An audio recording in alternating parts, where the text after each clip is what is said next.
बाकिर सदमे में था। उसे लगा कि यह कोई असली राक्षस है, लेकिन हकीकत ये थी कि राक्षस के शरीर के टुकड़े टुकड़े हो गए थे, जो जगह जगह बिखरे पड़े थे। ये राक्षस एक बेसिलिस्क था, एक एस लेवल खतरनाक जानवर जिसे सैंड रिवर का ड्रैगन भी कहा जाता है। अपने 50 मीटर आकार के साथ इसे ड्रैगन और दानव का एक भयानक संकर माना जाता था, जिसे आखिरी बार ब्लैक माउंटेन की 10वीं चोटी पर देखा गया था। इसकी सांसें आसमान से पक्षियों को गिरा सकती थीं, और जिन जगहों पर इसका शल्कदार शरीर रेंगता था, वे आधी सदी तक बंजर रेगिस्तान बन गए। इस प्राणी का अस्तित्व ही एक आपदा था, एक ऐसी सत्ता जिसे किसी भाले, तलवार या जादू से खत्म नहीं किया जा सकता था। छोटी मकड़ी की आंखें डर से भर आईं और वह कांपने से खुद को नहीं रोक सकी। ये देखकर बाकिर ने उसे सहलाया और शांत भाव से उसे आश्वस्त किया कि डरने की कोई बात नहीं है। ये बस एक लाश थी, और यह पहले ही मर चुकी थी। बाकिर के साथ होने के बावजूद छोटी मकड़ी का डर खत्म नहीं हो रहा था। हमारा लड़का चुपचाप लाश को घूरने लगा और अपने विचारों में डूब गया। बाकिर ने कल्पना की कि मैडम की आंखें दुष्टता से चमक रही हैं और वह बलूक जनजाति की सदस्य हैं। उसे याद आया कि उसके पतन से पहले, विनाश के युग की शुरुआत तक, बेसिलिस्क उन 3 महाविपत्तियों में से एक था जिन्हें पार से आए 3 विपत्तियां कहा जाता था। यह एक ऐसा अस्तित्व था जिसका कोई निशान नहीं था जब तक कि उसने अपना रूप प्रकट नहीं किया। बाकिर हमेशा सोचता था कि ये बस कहीं छिपा हुआ है। बाकिर राक्षस के मुंह से बाहर आया और चुपचाप इधर-उधर घूमने लगा। उसे विश्वास नहीं हो रहा था कि राक्षस इतनी बुरी तरह मर गया। बाकिर का ध्यान उस अजीब पेड़ पर था। बेसिलिस्क में दलदली, न्यूट से भी ज्यादा पुनर्योजी क्षमता थी। इस वजह से इस तथ्य का कि वह इस हद तक कोने में फंसकर मर गया, एक और भी गंभीर निहितार्थ था। हवा चलने लगी, रेत का तूफान आने वाला था। जब वह छोटी मकड़ी अपने कपड़ों में छिपी हुई थी, तब वकीर गंभीर भाव से पेड़ को घूरने लगा। इसका मतलब सिर्फ यही हो सकता था कि कोई ऐसी चीज या कोई ऐसा व्यक्ति मौजूद है जो लगभग अमर पुनर्योजी क्षमता वाले एस श्रेणी के जानवर को मार सकता है। वह जगह उसके बाहरी रूप जितनी ही डरावनी थी, वहां उच्च स्तर का अंतरिक्ष समय विरूपण जादू था, जो जादुई मीनार या एंड्रोमिलियस के अवरोध से भी ज्यादा जटिल था। बकीर ने ये पता लगाने का फैसला किया कि क्या हो रहा है। वह पेड़ के पास गया और सोचा कि दरवाजा खोलने का समय आ गया है। धीरे धीरे उसने दरवाजा खोलना शुरू किया, जिससे सूरज की रोशनी उस उदास जगह में प्रवेश कर रही थी। जब उसकी आंखें दृढ़ संकल्प से चमक रही थीं, बकीर ने दरवाजा पूरी तरह से खोल दिया, जो धूल से ढका हुआ था। वह काफी समय से नहीं खुला था, जिसका मतलब था कि वह उन चंद बहादुर लोगों में से एक था जिन्होंने अंदर जाने की हिम्मत की थी। उसी क्षण एक शक्तिशाली लेकिन अजीब सा मन बाकिर की ओर झपटा। उसकी आंखें भ्रम और आश्चर्य से चौड़ी हो गईं, जिससे वह स्तब्ध रह गया। उस जगह से एक शक्तिशाली मन निकलने लगा। बाकिर ने अपनी मुट्ठी कसकर बंद की और उसे अपने चेहरे के सामने रख लिया और उसकी आंखें गंभीरता से चमकने लगीं, यह महसूस करते हुए कि यह ठीक नहीं है। छोटी मकड़ी का ध्यान किसी चीज पर लगा हुआ था, जिससे उसे कुछ आश्चर्य हुआ। बाकिर जमीन की ओर देखने लगा और उसके चेहरे पर एक आत्मविश्वास भरी मुस्कान फैल गई। उसने एक अथाह आयाम से एक मन को देखा था। उसे एहसास हुआ कि वह सही जगह पर पहुंच गया है। दरवाजा पूरी तरह से खुलने के बाद बाकिर ने अंदर जाने का फैसला किया। जमीन तलवारों से भरी थी और हमारे लड़के के सामने एक आदमी सिंहासन पर बैठा था। वह एक शूरवीर था जिसने काला कवच पहना हुआ था और उसकी तलवार जमीन में गड़ी हुई थी। वही वह शक्तिशाली और तीव्र मन उत्सर्जित कर रहा था। यह आत्माओं का वृक्ष था। कहा जाता है कि गुप्त विद्याओं के महान गुरु सिरे अज़िमोव ने इसे श्वेत नमक रेगिस्तान में काले पहाड़ों के बीच बाढ़ के भीतर गहराई में लगाया था। यह एक मन वृक्ष था जिसने जादूगर के मन में जड़ें जमा लीं और आत्माओं के कर्मों से पोषित होकर बढ़ता गया। इसके बीज के अंकुरित होने की शर्त थी बड़ी संख्या में मौतें, और जो कोई भी इसका फल खाता उसे आत्माओं से शक्ति प्राप्त होती जो उर्वरक का काम करती थीं। जब सूर्य का प्रकाश उस स्थान को प्रकाशित कर रहा था, तो शांत भाव से बकीर शूरवीर की ओर चलने लगा। उसे एहसास हुआ कि यह स्थान तलवारों के पालने जैसा है। उसका ध्यान एक तलवार की नोक पर केंद्रित था और उसकी आंखें जिज्ञासा से चमकने लगीं।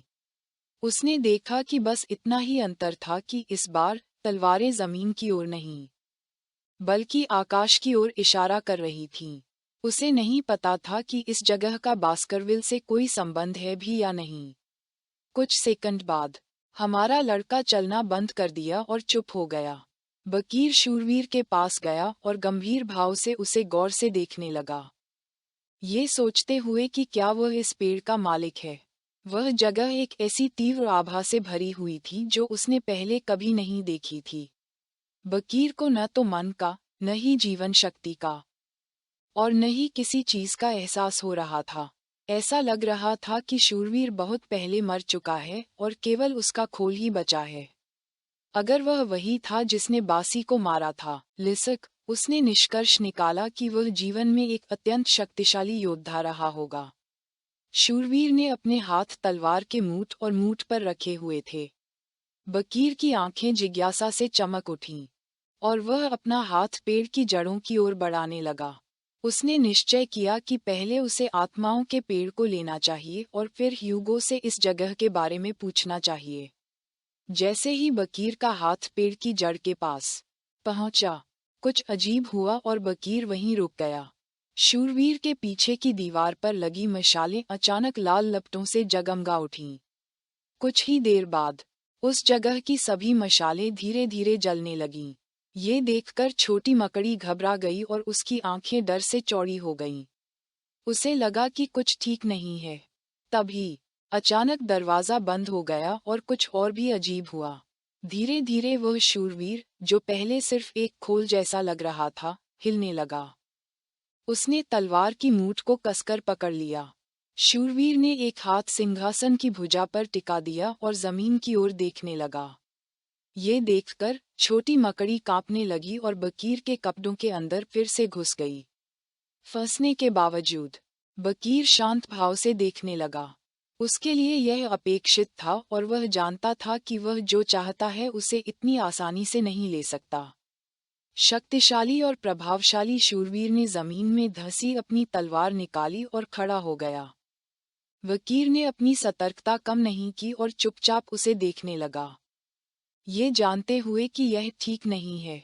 शूरवीर ने अपनी तलवार कसकर पकड़ ली और हमला करने के लिए तैयार हो गया। जैसे जैसे तलवार धीरे धीरे पास आ रही थी, वकीर की आंखें दृढ़ संकल्प से चमकने लगीं। वह जानता था कि उसे बचना होगा, वरना उसकी मौत हो जाएगी। शूरवीर ने अपनी तलवार जोर से घुमाई, लेकिन वकीर ने समय रहते प्रतिक्रिया दी और हमले को चकनाचूर कर दिया, जिससे उसकी तलवार जमीन पर गिरकर टुकड़े टुकड़े हो गई। शूरवीर किसी भी अन्य तलवारबाज जैसा नहीं था। उसने अपनी पकड़ बदली और जोरदार वारों की एक श्रृंखला शुरू कर दी, लेकिन अपने फुर्तीले शरीर की बदौलत बकीर को हमलों से बचने में ज्यादा दिक्कत नहीं हुई। छोटी मकड़ी बाहर निकली और शूरवीर को घूरने लगी। बकीर शांत रहा और उसकी आंखें शांति से चमक उठीं जब उसने देखा कि हमले का तरीका खतरनाक रूप से नीरस था।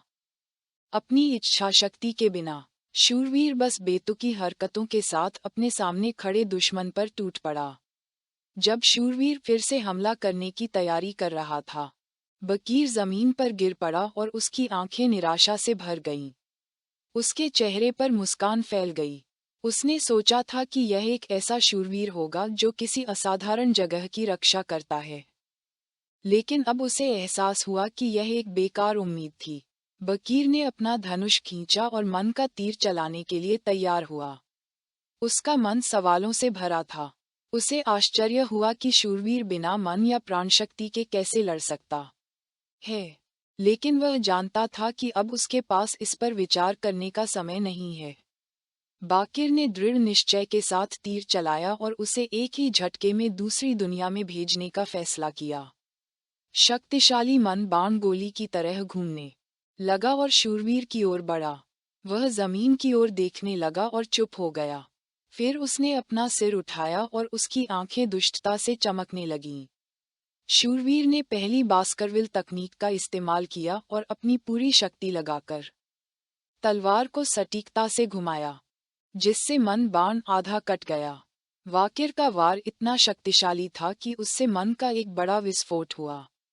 हमारे लड़के की आंखें आश्चर्य और भय से चौड़ी हो गईं।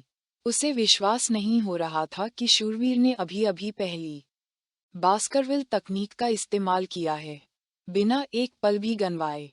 शूरवीर ने गति पकड़ ली और फिर से हमला करने के लिए तैयार हो गया। छोटी मकड़ी घबरा गई, ये जानते हुए कि यह अच्छा नहीं है। वाकिर ने अपने दांत भींच लिए। वह जानता था कि शूरवीर अपनी ताकत छिपा रहा था। उसने तुरंत छोटी मकड़ी को छिपने के लिए चिल्लाया। हमारे लड़के ने सोचा कि अब गंभीरता से काम लेने का समय आ गया है और उसने अपनी तलवार बेलज़ेबूब निकाली, जिससे उसमें से एक तीव्र आभा निकलने लगी। शूरवीर वाकिर की ओर झपटा और ये देखकर हमारे लड़के ने रक्षात्मक रुख अपनाया। फिर उसने अपनी मुट्ठी कसकर भींच ली और उसकी तलवार की धार के चारों ओर मन क्रिस्टल की तरह सख्त हो गया। शूरवीर ने पूरी ताकत से हमला किया और वाकिर ने 7वीं बास्करविल तकनीक का इस्तेमाल किया। लेकिन उसे आश्चर्य हुआ कि उस शक्तिशाली शूरवीर ने 8वीं बास्करविल तकनीक का इस्तेमाल किया, जिससे मन के शक्तिशाली वार हुए। वह इतना तेज था कि वाकिर को प्रतिक्रिया करने का भी समय नहीं मिला, जिससे उसके पूरे शरीर पर गहरे घाव हो गए। हमारे लड़के ने अपना मुंह खोला और दर्द से चीखने लगा। शूरवीर जमीन की ओर देखने लगा, लेकिन फिर धीरे धीरे उसका हेलमेट टूटने लगा। उसकी आंखें गुस्से से चमकने लगीं और उसका ध्यान हमारे लड़के पर केंद्रित हो गया। कुछ ही देर बाद उसका हेलमेट टुकड़ों में टूटकर जमीन पर गिरने लगा, जिससे शूरवीर की असली पहचान उजागर हो गई। वह सफेद बालों वाला एक आदमी था और उसका चेहरा पट्टियों से ढका हुआ था। बकीर की आंखें डर से चौड़ी हो गईं और जब वह पसीने से तरबतर और हाँफ रहा था, तब उसे एहसास हुआ कि शूरवीर ने बास्करविले की 8वीं तकनीक, छिपकर घात लगाने की तकनीक, का इस्तेमाल किया था। ये देखकर वह सोचने लगा कि आखिर क्या हुआ? इस शूरवीर की असली पहचान क्या थी? शूरवीर की आंखें चमक रही थीं, और वह चुपचाप बकीर को घूरने लगा। बकीर खून से लथपथ था और गंभीर रूप से घायल था। हवा चलने लगी और शूरवीर ने बताया कि वह कॉन्कोर्सोला बास्करविले था, जो तलवारों के मकबरे का रक्षक था। यह वीडियो समाप्त होता है।